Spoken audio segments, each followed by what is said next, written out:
Hola chicos, hoy vamos a ver el estudio de la fotosíntesis y vamos a ver cómo algunos organismos vegetales, algas y bacterias pueden obtener energía a partir de carbono u azúcares, vamos a decir, a partir del dióxido de carbono y la fragmentación del agua. Dentro de la fotosíntesis vamos a ver los conceptos básicos y generalidades de esta y vamos a partir entre dos subsistemas de reacciones que serían las reacciones luminosas y las reacciones oscuras o ciclo de Calvin. Vamos a empezar hablando de que el ciclo de la vida se ve cerrado por estos organismos, ya que hemos visto nosotros que en los ciclos de respiración hay alta producción de dióxido de carbono y agua, de agua en forma de vapor, ¿verdad? Por medio del consumo de azúcares o de otras sustancias que están dentro de los metabolismos de estos organismos que generan fosforilación a nivel de sustrato y por generación redox de algunas oxidaciones de compuestos reducidos, ¿verdad? Y vamos a ver que este ciclo de vida se cierra cuando otros organismos pueden generar azúcares a partir de estos subproductos que generan los organismos de respiración. Vamos a ver, y lo hemos visto, que la oxidación de la glucosa nos va a producir una reacción netamente exergónica, mientras que las reacciones de fotosíntesis sería la reacción inversa, con la única diferencia que en esta vamos a tener una inmersión de energía por medio de la captación de esos rayos ultravioletas o energía a través del sol. Que eso va a ser algo muy importante, donde vamos a ver grupos cromóforos, le vamos a decir, donde van a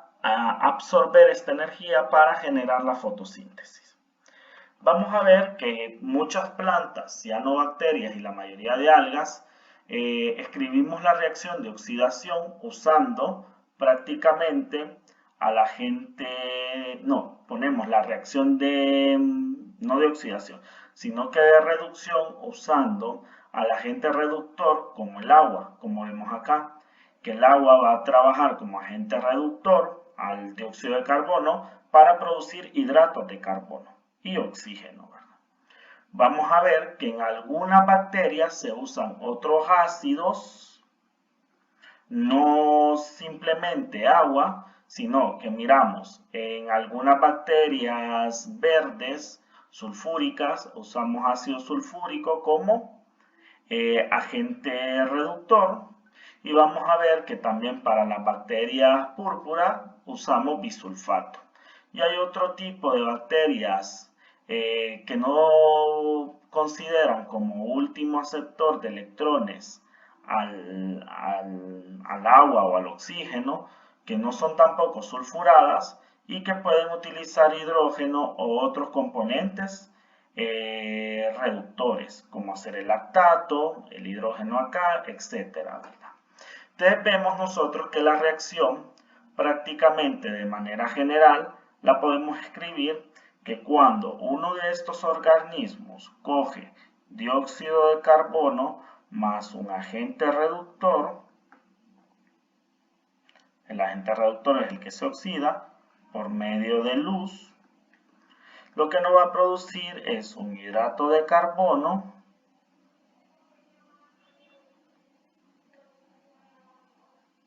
más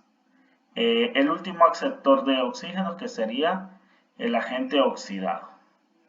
¿Estamos?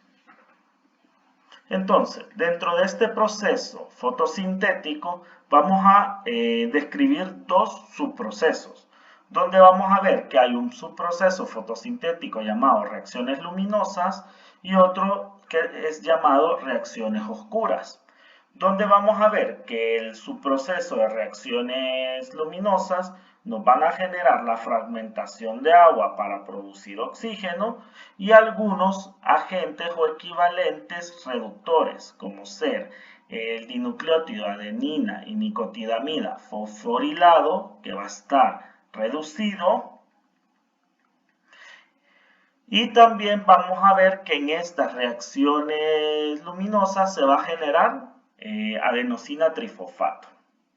Ahora, vamos a ver que nosotros acá tenemos una fosforilación que no es ni a nivel de sustrato ni una fosforilación por redox, sino que es una fotofosforilación.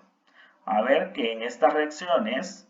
de luz vamos a ver que hay energía química en forma de ATP, ¿verdad? Y también vamos a ver que el subproceso fotosintético de las reacciones oscuras lleva como bandera o como principio el mismo principio de la biosíntesis de hidrato de carbono. Una biosíntesis que va a coger un agente reductor, miren, como el dinucleótido adenina-nicotinamida fosfatado reducido, para coger, miren, agua y dióxido de carbono y así también invertir un poco de energía química en forma de ATP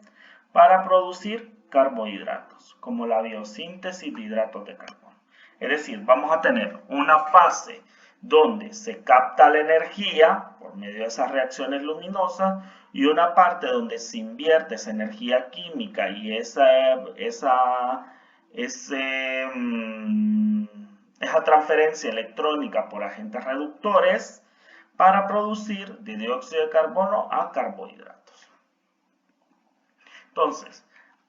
en comparación a los organismos de respiración y de fosforilación oxidativa, vamos a ver que todo esto se daba en las células dentro de la mitocondria. En las plantas, en estas bacterias o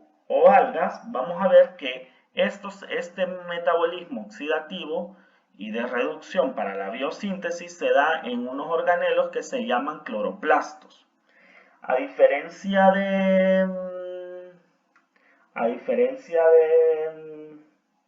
de las mitocondrias, los cloroplastos tienen estos granos o granum que están formados de tilacoides,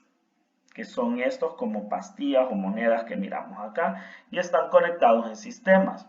Que esto viene a mimetizar la membrana interna que tenían las mitocondrias. Si recordamos nosotros, estaba la mitocondria y teníamos aquella membrana interna que venía acá, y esto vendría a ser análogo a estos tilacoides por medio del grano.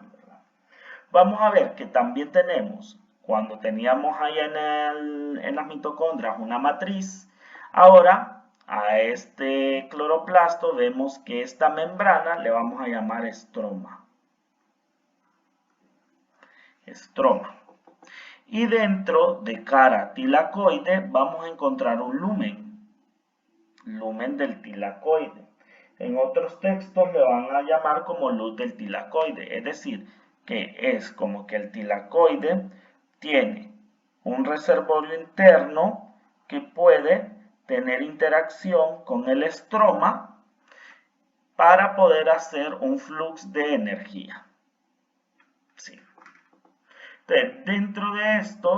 estas membranas, como miramos acá, de los cloroplastos, vamos a ver que hay redes de estos tilacoides conectados. ¿Y por qué es importante en estos cloroplastos? Vamos a ver que al igual que las membranas internas y la matriz de las mitocondrias, van a haber una serie de proteínas asociadas para generar estas reacciones luminosas y oscuras. Entonces, si nosotros empezamos el estudio de estos fotosistemas, o mejor dicho, de estos subprocesos para la fotosíntesis, vamos a ver que tenemos que hablar primero de la absorción de luz. Y como nosotros sabemos, a más bajas longitudes de onda, vamos a tener mayor energía, como sabemos de esta ecuación, que la energía es inversamente proporcional a la longitud de onda. Pero vamos a ver que todos los componentes de captación de luz dentro de la fotosíntesis, a los que le vamos a llamar pigmentos fotosintéticos, su rango prácticamente está en la luz visible y un poco del infrarrojo cercano. ya que lo único que hacen estos pigmentos es absorber luz o absorber energía por medio de la radiación, absorbe energía a través de la radiación para generar una transición electrónica, como lo hemos estudiado en química orgánica y en química general, y estos pueden emitir esa luz o esa transición electrónica para llegar otra vez a su estado fundamental. Esto es lo que harían los pigmentos fotosintéticos, es decir, una transferencia de energía o electrones para comenzar o generar una ruta electrónica que permita las reacciones en la fotosíntesis. Vamos a ver que estos pigmentos fotosintéticos generan absorción a veces muy poca de la luz infrarroja cercana, ya que si ellos absorbieran más luz infrarroja, vamos a ver que van a haber movimientos de rotación y otros movimientos que da este tipo de radiación electromagnética. Vamos a ver que dentro de los pigmentos fotosintéticos vamos a encontrar tres grupos. Vamos a tener los de tipo clorofila, los de tipo carotenoides y las antocianinas, que nosotros lo vamos a ver a lo largo del ciclo de las especies vegetales. Nosotros cuando vemos o viajamos a esas zonas donde está bien permanente las estaciones del año, vamos a ver que las hojas de estos organismos vegetales van cambiando de color a medida de que el sol se posiciona de diferentes maneras y genera una radiación electromagnética diferente, y para absorber los máximos ellos pueden estar llenos de clorofila, como vemos acá, que podemos tener clorofila A y B, y lo único que van a cambiar estas clorofilas es por el grupo que encontramos acá, que puede ser un grupo aldehído en AB y un grupo metilo en A. Vamos a encontrar que las clorofilas también tienen una larga cadena a la que le vamos a llamar cadena fitol, que esto es característica de las clorofilas que pueden absorber esta energía. Y vemos que el cromóforo prácticamente es como este anillo de porfirina que ya lo habíamos visto en los citocromos, ¿verdad? Entonces, cuando va cambiando esas estaciones y va cambiando la longitud de onda del espectro electromagnético del Sol, vamos a ver que las plantas disminuyen su cantidad de compuestos para darle máximos de absorción a otros, como ser los carotenoides, como vemos acá, el beta-caroteno, que tenemos un cromóforo alto de enlaces pi conjugados, o las antocianinas, que acá tenemos a la ficocianina, que en este caso es la absorción de azul en algunas bacterias, ¿verdad? Entonces, vamos a ver que ese espectro electromagnético del Sol, como miramos acá, tenemos esta gráfica negra que vemos acá, que es la máxima intensidad de radiación por medio de la luz del Sol, y casi todos los pigmentos fotosintéticos se encuentran dentro de ella, en varios rangos. Miren, tenemos a las clorofilas, tenemos a las ficocianinas y también tenemos a los carotenoides, que es lo que le da el aspecto de color a estas hojas, ¿verdad? Entonces, vamos a ver que esa absorción de luz puede darse o puede transferirse esa energía de varias maneras. Vamos a ver que hay muchos pigmentos fotosintéticos que hacen una transferencia de energía por resonancia. Y a eso me refiero, que cuando un pigmento fotosintético absorbe energía, genera una transición electrónica, miren, pasa del estado fundamental al excitado, y después puede emitir por varios mecanismos que ya lo hemos explicado en química orgánica, pues hace una emisión de energía que puede excitar o generar una transición electrónica de otra molécula en otro pigmento fotosintético. A eso le vamos a llamar transferencia de resonancia. Es decir, donde dos moléculas están en interacción y solo se le transfiere energía. Vamos a ver que otro tipo de transferencia, como había dicho yo, que puede ser transferencia de energía o electrónica, es cuando un pigmento fotosintético no transfiere la energía que ha absorbido por la transición electrónica, sino que el electrón genera una transición del electrón, una transferencia electrónica hacia otra molécula, a la que le podemos llamar como la teoría de huecos que teníamos en la transición electrónica de semiconductores, que puede verse acá, donde una molécula transfiere su electrón de alta energía a otra molécula, generando una transferencia electrónica perfecta. Por lo tanto, vamos a ver nosotros complejos de captación de luz dentro de proteínas que están adheridas o son proteínas integrales dentro de la membrana de los tilacoloides, donde vamos a tener interacción con el lumen y el estroma, miren, y vamos a encontrar todos estos, como podemos ver acá, todos estos compuestos o pigmentos fotosintéticos, que lo que van a hacer es que algunas moléculas que solo hacen la transferencia de energía, como miramos acá, a esto le vamos a llamar moléculas antenas o pigmentos antenas, que lo único que hacen es absorber la energía y transferir la energía por medio de transferencia de resonancia. Y vamos a encontrar pigmentos que generan o pigmentos de centro de reacción en estos complejos de captación de luz, que lo único que van a hacer es transferir electrón para generar la reacción en el cloroplasto. Vamos a ver que hubieron muchos grupos de investigación prácticamente estudiando esto, y el grupo de investigación de Robert Hill en la Universidad de Cambridge, él pudo desarrollar en cloroplastos aislados que estos cloroplastos, al exponerse con luz, como vemos acá, al exponerse con luz,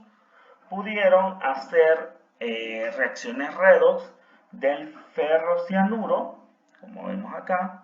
generaron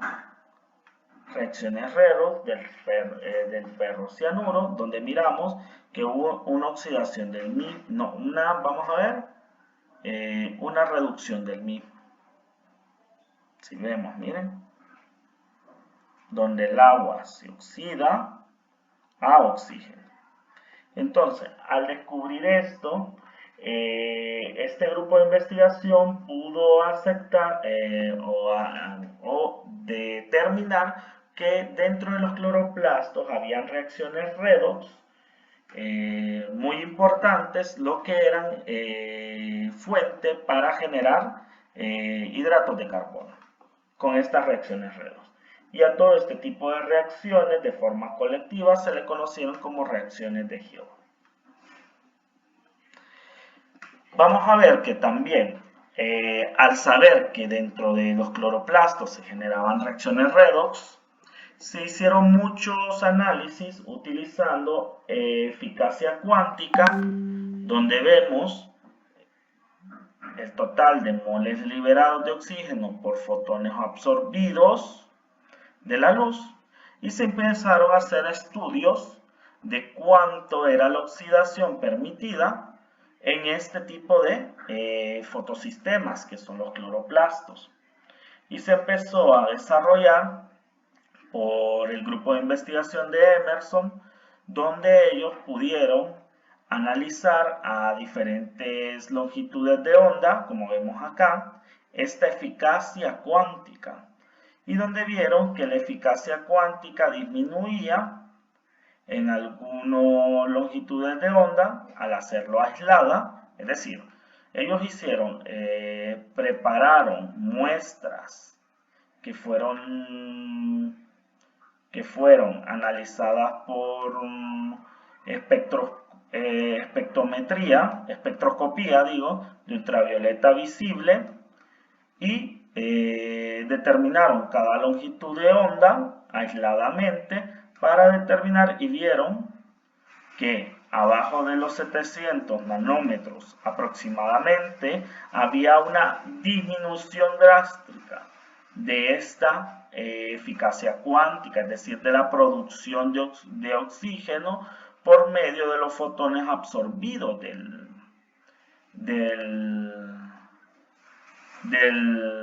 experimento. Es decir, que si ellos irradiaban la misma cantidad de fotones, había una poca producción de oxígeno cuando se acercaba al rojo, al color rojo.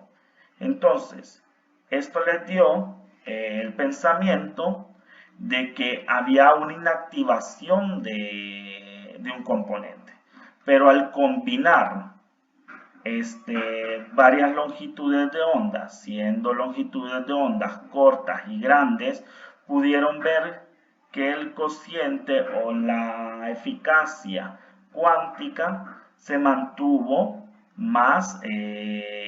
alta. Y esto fue a raíz de que el efecto Emerson dio la pauta para descubrirse dos fotosistemas.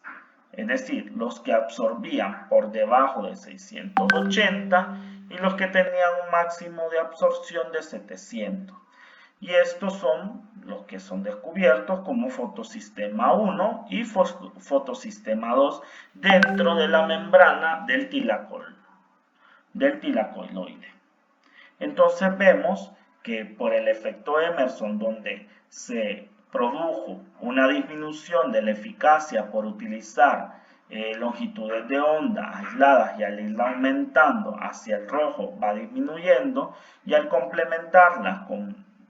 longitudes de onda corta y larga, lo que pudieron observar es que ese suplemento con una longitud de onda corta hizo que aumentara. Por lo tanto,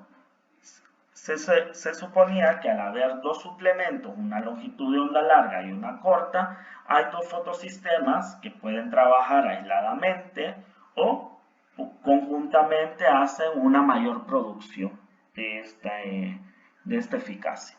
Es decir, es muy importante, ¿verdad? Si nosotros miramos el fotosistema 2, es un fotosistema que hace la ruptura del agua a oxígeno,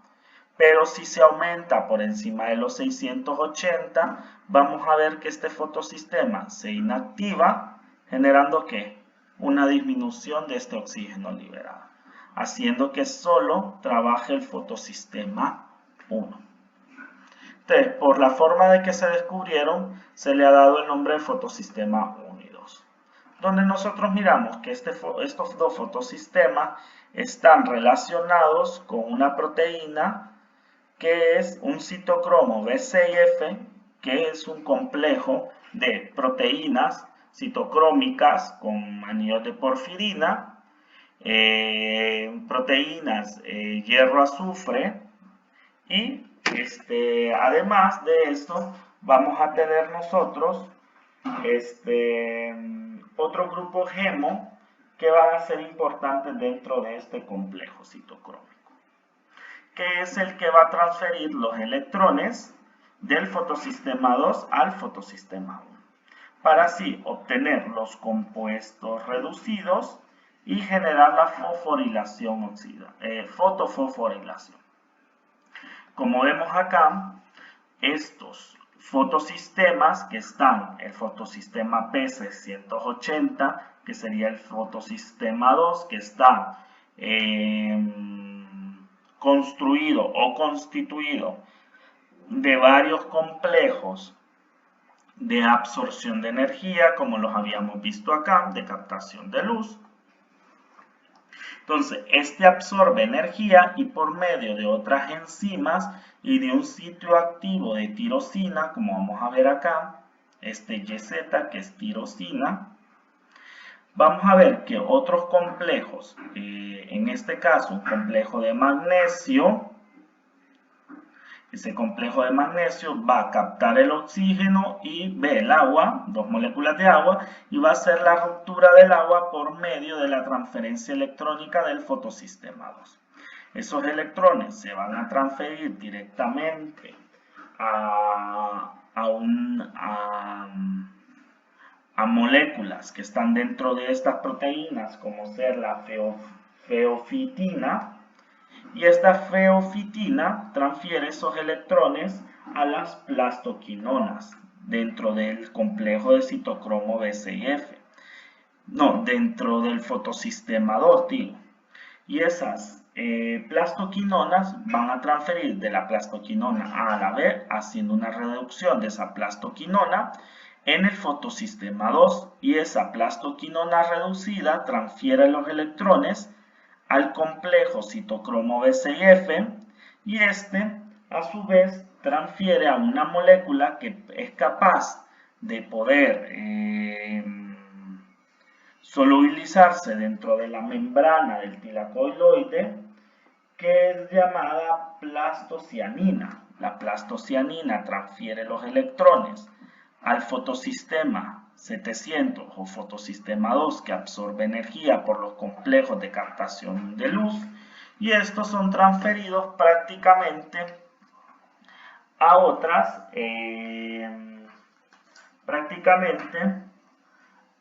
otras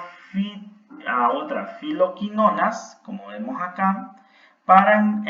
terminar de esas filoquinonas en una prácticamente una ferrodioxina, como vemos acá, que esa ferrodioxina lo que hace es la reducción del dinucleótido de adenina-nicotinamida fosfatado del oxidado al reducido, haciendo totalmente esa transferencia de 4 electrones, que son dados por la molécula de agua. Vamos a ver que también dentro de esta fotoquímica, de estas reacciones de luz, hay un bombeo de protones, que ya sabemos que este bombeo de protones van a ayudar a transferir estos por la ATP sintasa para producir ATP por medio de aquella máquina supramolecular que mirábamos en las membranas de la mitocondria. Si nosotros miramos los fotosistemas, característica importante es que pueden absorber luz y son varios pigmentos unidos a proteínas, pero podemos encontrar algunas similitudes no al fotosistema, sino que al sistema de respiración oxidativa, donde miramos que prácticamente estas plastoquinonas, como vemos la QA, la QB y esta reducida, son muy parecidas o son análogas a la ubiquinona, que era la coenzima Q, ¿sí? Y vemos que tenemos acá citocromos, que son citocromos utilizados también como los citocromos que se utilizaban dentro de los complejos 3 y 4 de la respiración oxidativa. Vemos a esta plastocianina, que es una molécula unida a una proteína que puede tener transferencia o puede difundirse dentro de la membrana como el citocromo C, y seguimos viendo complejos de reducción y oxidación, donde lo podemos ver un poco más esquemático de esta manera, donde vamos a ver que el sitio activo o el fotosistema P680, fotosistema 2, está unido a una proteína donde hay una subunidad de 2 y de 1, que son las que tienen prácticamente a las plastoquinonas QA y QB, y que va a pasar la QB a reducirse dentro de la membrana del tilacoloide, donde está separado el tilacoloide, el lumen del tilacoloide y el estrómago. Vamos a ver que hace un ciclo de transferencia electrónica muy parecido al que hace la coenzima Q para transferir los electrones al complejo del citocromo B6, de la proteína hierro-azufre y del citocromo F, para pasárselo a la plastocianina, y esta plastocianina, al ser periférica, como el citocromo C, se lo transfiere al fotosistema 1, que a su vez termina transfiriéndoselo a las prácticamente a las ferrodiacinas, dioxinas digo, para hacer la transferencia del componente o el agente reductor. Y miramos que ese bombeo, que tenemos un bombeo de 8 protones adentro del lumen tilacoloide, más los 4 protones dejados por la ruptura del agua, van a servir como motor ya sabemos, del complejo citocromo B, del complejo ATP sintasa, para generar la fotofosforilación. Y empezamos con la primera parte del fotosistema 2, o empezamos con el fotosistema 2, que sería la fragmentación del agua. Si nosotros vimos, acá el agua prácticamente comienza con la reacción del complejo de magnesio, que vamos a ver que ese complejo de magnesio está unido a la proteína del complejo del fotosistema 2, y además de ella está complejada, como podemos ver acá, con calcio y átomos de oxígeno. Vamos a ver que dentro de ella están los 4, como vemos acá, 1, 2, 3, 4, los 4 átomos de manganeso más el átomo de calcio y los 5 átomos, 1, 2, 3, 4, 5 átomos de oxígeno. Y la fórmula de este complejo la pongo de esa forma, como está acá: manganeso 4, calcio 1, oxígeno X, ya que la molécula de agua en el sitio activo de este complejo, miren, acá están los 4 protones de agua, que uno está complejado con el magnesio que está fuera del complejo cúbico, miren, y la otra agua está complejada con el átomo de calcio. Van a hacer una transferencia electrónica con estos oxígenos, rompiendo estos electrones, y como viendo, miren, está rompiendo esos electrones y transfiriéndoselos así al sitio activo del fotosistema, que sería la tirosina. Vamos a ver que para fragmentar dos moléculas de agua para obtener una molécula de oxígeno, hay una transferencia de 4 electrones. Y esto se va a dar por ciclos que van a ir de ese complejo de manganeso del estado más bajo de oxidación al más alto. Esta sería la reacción total de esa fragmentación de agua. ¿Y cómo se logra eso? El agua entra al complejo y el complejo genera la ruptura por medio de la excitación, miren, del fotosistema 2, por medio del fotosistema P680, y su sitio activo de tirosina recoge el electrón haciendo, miren, liberando el protón, recogiendo el electrón y haciendo este ciclo para pasar del estado oxidado al estado reducido con el fotosistema 2. Vemos que del estado S0 al S1 hay una transferencia de protón, y después del S1 al S2 hay una transferencia de otro electrón por medio de otro ciclo del fotosistema P680, sin incluir transferencia de protón. Es decir, que acaba un electrón, es decir, que hubo ya la ruptura prácticamente de un hidruro donde ya pudimos liberar a un protón más 2 electrones. Y acá hay otra vuelta del complejo P680 y con el sitio activo de la tirosina hay liberación de otro protón y captación de otro electrón. Y de último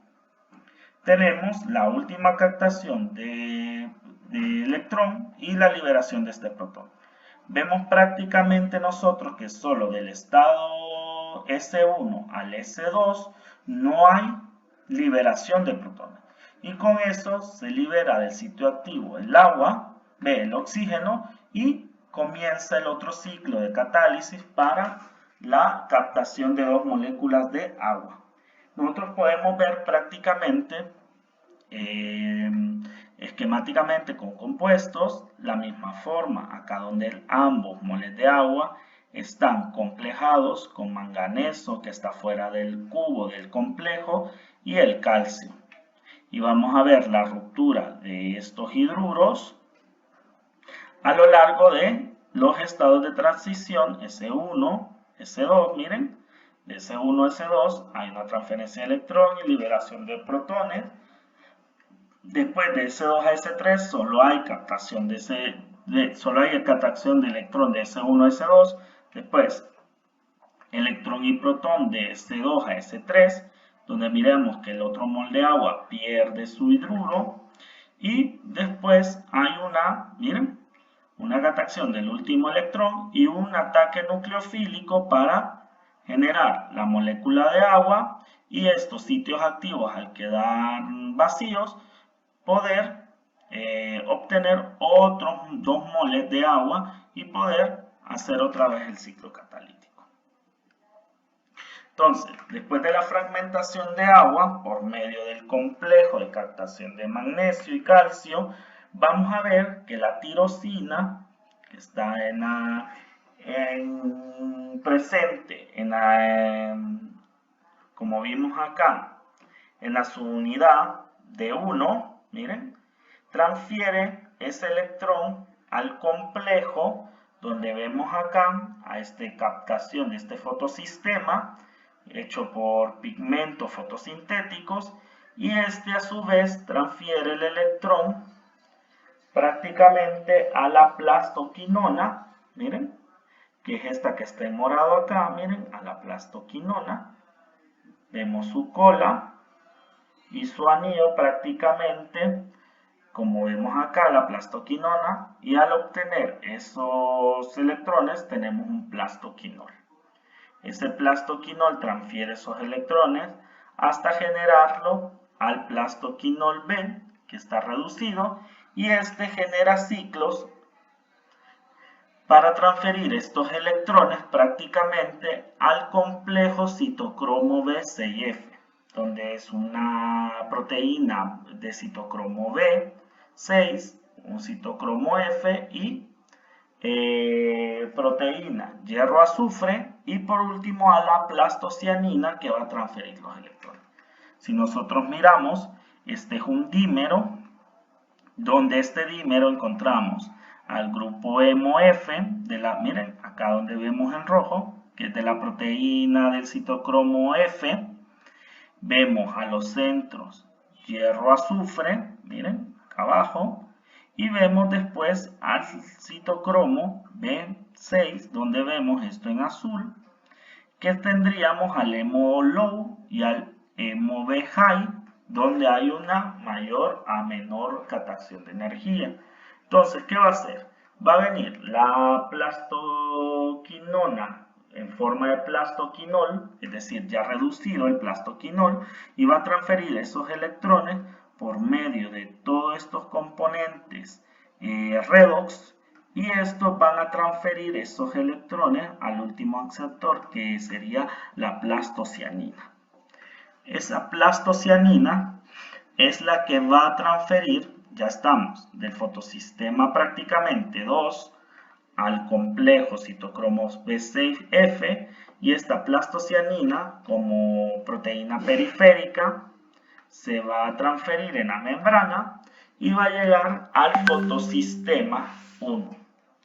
En el fotosistema 1 esta plastocianina, como miramos acá, va a transferir directamente esos electrones al complejo P700, como vemos acá, que este va a generar la absorción de luz y este a su vez va a transferir prácticamente esa energía prácticamente a otros complejos que son los aceptores clorofílicos denominados A sub 0 y A sub 0b. Esos aceptores, ya que este es un dímero también, genera esos electrones a los aceptores clorofílicos y después de este aceptor clorofílico lo pasa a la vitamina denominada A1, que sería la vitamina denominada K. Luego, esa vitamina K lo pasa a esos electrones, como vemos acá esto en azul celeste, o lo podemos ver acá en la proteína como morado, lo va a pasar prácticamente a las filoquinonas denominadas como QA. Y de último, esa filoquinona pasa esos electrones a este complejo de ferrodioxina. Esa ferrodioxina es la que puede generar la reacción redox, miren, donde tenemos a la ferrodioxina reducida y transfiere esa reacción redox con su par conjugado oxidado para poder producir el dinucleótido de adenina y nicotidamida reducido. Entonces, prácticamente en las reacciones luminosas, nosotros vamos a tener que el fotosistema 2, por medio de 4 fotones, va a generar la ruptura de 2 moléculas de agua para producir oxígeno, liberando 4 electrones y 4 protones. Y el fotosistema 1 va a captar esos 4 electrones con 2 protones para poder utilizar el dinucleótido NAP oxidado para producir el reducido. Por lo tanto, con otros 4 fotones. Por lo tanto, la reacción general de este es 2 moléculas de agua más 2 NAP oxidados con 8 más 8 fotones, nos va a dar 2 protones, una molécula de oxígeno y nuestro componente reducido. Vamos a ver que ese bombeo de protones lo que van a servir es para que la ATP sintasa pueda producir ATP. Una gran diferencia del ciclo de respiración con el ciclo de reacciones luminosas es que en el ciclo de respiración nosotros teníamos prácticamente una molécula de ATP por cada 3 protones en el complejo ATP sintasa, y acá en la fotosíntesis disminuye, ya que en las reacciones luminosas vamos a necesitar 4 protones aproximadamente para producir una molécula de ATP. Entonces tenemos una relación de disminución a la producción de ATP. Vamos a ver que la fotofosforilación se puede dar de manera no cíclica, como vimos ahora con todos los fotosistemas, o de manera cíclica, donde el complejo P700 puede excitarse y por medio del complejo citocromo B6 y F puede transferir sus electrones prácticamente a la plastocianina, y esta plastocianina transferir el electrón otra vez generando un ciclo para la absorción de luz. Y esto lo vimos también en el efecto Emerson, donde vimos que cuando teníamos longitudes de onda mayores a 700, si vamos arriba, vimos una disminución de producción de oxígeno. Y esto se da por esta forma cíclica que tienen algunos organismos para producir. No hay fragmentación de agua, pero sí producción redox o absorción de fotones por medio de la luz. Entonces, dando la otra etapa de la fotosíntesis, nosotros tenemos las reacciones oscuras o llamado ciclo de Calvin, donde este último con su grupo de investigación, prácticamente utilizando una autorradiografía de un cronograma en 2D de gel en papel, muestra algunos subproductos que se obtenía por medio de las reacciones que estaban de forma oscura sin luz, donde miramos nosotros el glicerato, la fructosilmanosa, la eritrosa, la glucosa, la ribulosa difosfato, que daba como punto de partida a los intermediarios de este ciclo, a comparación del ciclo de Krebs. En este se producen dos cosas importantes, donde se producen reacciones sin luz, pero si está en presencia de la luz se puede acelerar el ciclo de producción, y también que estas reacciones fijan dióxido de carbono para generar hidratos de carbono. Y vamos a comenzar. La primera fase del ciclo de Calvin es la fijación de dióxido de carbono a la ribulosa 1,5 bifosfato. Se fija el dióxido de carbono para producir 2 moles de 3-fosfoglicerato, y esto lo hace con un complejo o una enzima llamado ribulosa 1,5-fosfato carboxilasa, que lo que hace que a la ribulosa la carboxila, y también esta misma enzima tiene otras funciones como oxidasa. La enzima es muy conocida o llamada como rubisco, y es un anagrama de prácticamente ribulosa, miren, bifosfato, 1,5-fosfato, carboxilasa. Entonces lo que vamos a ver es que nosotros, la enzima en su sitio activo, vamos a ver que la ribulosa, siendo una cetosa, va a empezar a coger su protón en alfa para generar este enodiolato, y en este enodiolato generar la adición de dióxido de carbono, y por medio, miren, del agua generar una adición 1,2, para después generar la ruptura de la ribulosa y obtener 2 moles de 3-fosfoglicerato. Y acá podemos ver cómo genera vemos acá el azúcar, miren, lo que estoy señalando en azul, el azúcar bifosfato, como está complejo en el sitio activo de la rubisco. Después de generar esta reacción, vamos a ver que los 2 moles de 3-fosfoglicerato son transformados, esto por una fosforilación de la fosforoglicerato quinasa al 1,3-fosfoglicerato, y después este fosfoglicerato poder prácticamente reducirse, como vemos acá, que hay una reducción por medio de la ruptura de este éster de fosfato al gliceraldehído 3-fosfato. Y este es un componente importante, ya que en la biosíntesis de la gluconeogénesis puede generar la formación de azúcares, generando en estos organismos, a partir del gliceraldehído por la gluconeogénesis, generar glucosa 1-fosfato, y al trabajar con el ATP puede generar un polímero de celulosa, miren, y utilizando prácticamente a la UTP puede estos azúcares formarse sacarosa. Miren, 2 moles de glucosa, la glucosa se puede isomerizar a fructosa y estas transformarse en sacarosa. Como vemos, podemos tener celulosa y sacarosa. O podemos también, en vez de celulosa, poder producir amilosa y amilopectina. ¿Cómo vamos a hacer esto? Por cada 6 vueltas del ciclo de Calvin,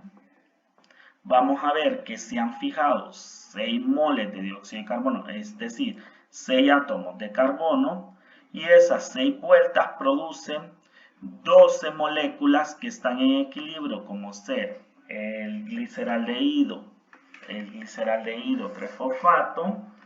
y la dihidroxiacetona fosfato. Al estar estas 12 moléculas prácticamente en equilibrio, vamos a ver que de esas 12 moléculas que están en equilibrio, 6 de estas se utilizan para producir 3 moléculas de fructosa 6-fosfato, es decir, de las 12, 6 cogen para producir, digamos, entran 12 carbonos y salen 12 carbonos, pero ahora como una hexosa, que sería la 3-fructosa bifosfato. Esa 3-fructosa bifosfato coge y constituye prácticamente un mol de ella para generar la producción de fructosa 6-fosfato para generar azúcares como amilosa, celulosa, sacarosa, etc. por gluconeogénesis. Y 2 moles de ella entran al ciclo de la regeneración del ciclo de Calvin y los otros 6 moléculas de gliceraldehído 3-fosfato y dihidroxiacetona fosfato, las otras 6 moléculas trabajan para la prácticamente regeneración de la ribulosa 5-fosfato. ¿De qué forma? Vamos a ver que estos 2 moles de fructosa 6-fosfato, que son 12 carbones totales, se unen a 2 moles de gliceraldehído 6-fosfato, haciendo una suma de 18 carbonos por una transcetolasa, y esa transcetolasa lo que hace es producción de 2 silulosas 5-fosfato, haciendo ruptura 10 carbonos, y está produciendo ribulosa 5-fosfato por una isomerización. Vamos a ver que los 8 carbonos que hacen falta se transforman en eritrosa 4-fosfato que reaccionan con una transaldolasa con 2 moles de dihidroxiacetona fosfato para producir un componente que lo vimos en la ruta de las pentosas de fosfato, que es la pseudoetulosa bifosfato. Y esta, al desfosforilarse por fosfatasa, vamos a ver que se une después a los últimos 2 moles de gliceraldehído 3-fosfato por una transaldolasa para producir silulosa 5-fosfato y producir ribosa 5-fosfato, y esto a su vez isomerizarse a ribulosa 5-fosfato y obtener estas 6 moles de ribulosa. Estos son prácticamente con quinasas fosforiladas para obtener otra vez el componente del ciclo de Calvin, como ser la ribulosa 6-fosfato. Al final, estas 6 vueltas de ribulosa 6-fosfato, estas 6 vueltas del ciclo de Calvin, lo que nos va a dar es fijación de 6 moles de dióxido de carbono con inversión de 18 ATP, 12 moles del NADP reducido y 12 moléculas de agua para producir un mol de glucosa y nuestros componentes desfosforilados y oxidados. Entonces, al final, en un resumen de la fotosíntesis, vamos a ver que el fotosistema 2 genera la fragmentación de agua por medio de esta reacción. El fotosistema 1 genera prácticamente después del bombeo de protones esta cantidad de ATP, y haciendo una suma tenemos producción de 18 ATP y también al final en la suma, porque en la producción de ATP tenemos producción de agua, vamos a tener una producción neta de 6 moléculas de agua y 6 moléculas de oxígeno y 12 moléculas del NADP reducido. Y en las reacciones oscuras se necesitan estos 12 prácticamente con dinucleótidos fosfatados reducidos. Se necesitan también los 18 ATP para la regeneración del ciclo, y esto para la fijación de dióxido, y vamos a ver que necesitamos alguna de estas moléculas de agua para tener esta suma total produciendo un mol de glucosa. Por lo tanto, vamos a tener una inversión de 48 fotones, de los cuales teníamos prácticamente 6 por 8, 48, donde teníamos que 2 moles de oxígeno para la ruptura, 2 moles de agua para la ruptura de oxígeno, necesitábamos 4, y para el otro ciclo del fotosistema necesitamos otros 4. Entonces, por cada 2 moles de agua que se necesitaban 18 fotones, y como estamos produciendo 6 más de estos, entonces nos producen 48 fotones de energía para generar la fijación de dióxido y la ruptura de agua, y así producir un mol de glucosa o de hexosa, que después puede ser isomerizada. Vamos a ver que la regulación de la fotosíntesis se da por 3 grandes rasgos. El primero es por el bombeo que tiene, o el pH, la concentración de magnesio que tiene el componente para activar a la rubisco, ya que sabemos que esa fuerza protomotriz, por eso hablamos de pH, y también de la concentración de magnesio, hace que esta en su sitio activo se pueda activar a la rubisco, que es muy importante en el ciclo de Calvin. Vamos a ver que la K1P, que sería la 2-carboxiarabinol 1-fosfato, es un componente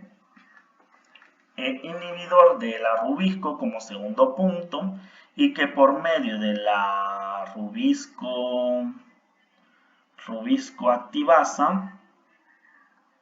que es otra enzima, hace de que se desaparezca el K1P para activar así a la rubisco y poder generar las reacciones de luz, reacciones oscuras, y también que las reacciones luminosas, por esa transferencia electrónica por medio de las reacciones de la luz, pueden activar a la ferrodoxina, y estas pueden activar a sitios de azufre que están relacionados a las enzimas de las reacciones oscuras, y así estar conectados los dos subsistemas fotocatalíticos para la fotosíntesis.